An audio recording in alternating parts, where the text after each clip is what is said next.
Un peu de moussard pour commencer. Alors une fois, c'était Trump, était dans sa limousine, son chauffeur, il était au volant. Et Trump, il commence à lui dire, il dit, tu sais, Michael, moi, dans ma vie, j'ai conduit beaucoup de voitures, mais j'ai jamais conduit une limousine. J'avais des Mercedes, des Porsche, Ferrari, mais une limousine, ça ne dérange pas qu'on change. Il dit, Monsieur le Président, c'est vous le patron, hein, si vous voulez changer, il n'y a pas de problème. Il dit, bon alors mets-toi sur le côté. Il se met sur le côté, il change de place, Michael qui monte derrière, et Trump, il monte devant, il prend le volant, il commence à conduire sur l'autoroute, 50, 100, 150, 200, 220, 250. Voiture de flic, il arrête, mettez-vous sur le côté, ils se mettent sur le côté, les vitres elles sont teintées donc ils ne voyaient pas qui c'est qu'il y a à l'intérieur. Et là, le flic il tape à la fenêtre, Trump il baisse la fenêtre, et là le flic il voit Trump. Il appelle le commissariat, il dit, écoutez, j'ai arrêté une limousine et je crois que c'est Trump au volant. Alors le commissariat il lui dit, bon, regarde qui c'est qu'il y a derrière. Alors l'autre, le flic, il ouvre la porte, il regarde derrière, il voit Michael. Il dit, écoute, je vois pas c'est qui, mais ça doit être quelqu'un de très important. Ou à moins qu'on s'est trompé. On n'est pas important. On croit. Akadosh Baruch Hu, il écrit comme ça dans Shir HaShirim. Il y a écrit que Al tiraouni shechachoret ani. Ne regardez pas que je suis noir, je suis sale, noir, saleté. Ne me regardez pas comme ça. Parce qu'en vérité, on dit le peuple d'Israël, quand il fait une faute, Akadosh Baruch Hu, c'est comme un enfant. Il se salit. Il se salit, tout ça. Tu le prends, tu le mets dans la douche, tu le douches. Et on est tous importants dans l'homme Israël. On a tous notre importance.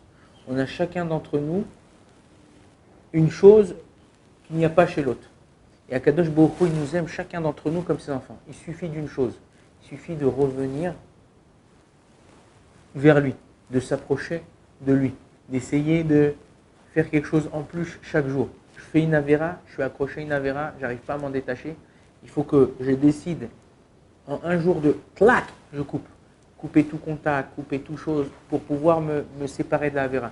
Sinon, elle restera, elle t'attrapera. La Gemara dans ma Masechet Sota, elle dit, Dav Gimel Amoudbet, elle dit comme ça là-bas.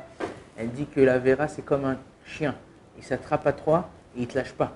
Si toi tu ne coupes pas avec elle, la avéra te suivra jusqu'au Gainam, comme ça dit la Gemara. Donc nous, on doit essayer de doucement se séparer. On a une seule adresse. C'est lui, c'est Akadosh Baruch Hu, se coller à lui. Il y a une Mishnah dans ma Masechet Kelim, Perek Yud Zayin, elle nous dit comme ça la Mishnah. Kol chaya shebayam ta'or, chutz mikelev hamayim, mipene sheboreach la ve'abasha. Toutes les espèces, ok, qui sont dans la mer, ils sont ta'or. Ta'or, je ne parle pas pour les manger ou quoi que ce soit, bon, ce n'est pas le question là. Sauf le phoque. Pourquoi? Parce que le phoque, quand il y a un danger, il se sauve sur la terre. On utilise cette Mishnah. Tu dis, bon d'accord, on parle de Touma et Tahara, de pureté et d'impureté. Les balais Moussar, ils nous disent comme ça. Pourquoi le phoque, c'est le seul animal qui n'est pas cachère, enfin qui n'est pas cachère, mais qui n'est pas tahor, qui n'est pas pur? Parce qu'en vérité, quand il y a un danger, qu'est-ce qu'il fait? Il se sauve sur la terre. Nous, l'homme Israël est comparé à un poisson. Quand tu vis dans l'eau, on te fait sortir quelques secondes de l'eau, la personne elle meurt.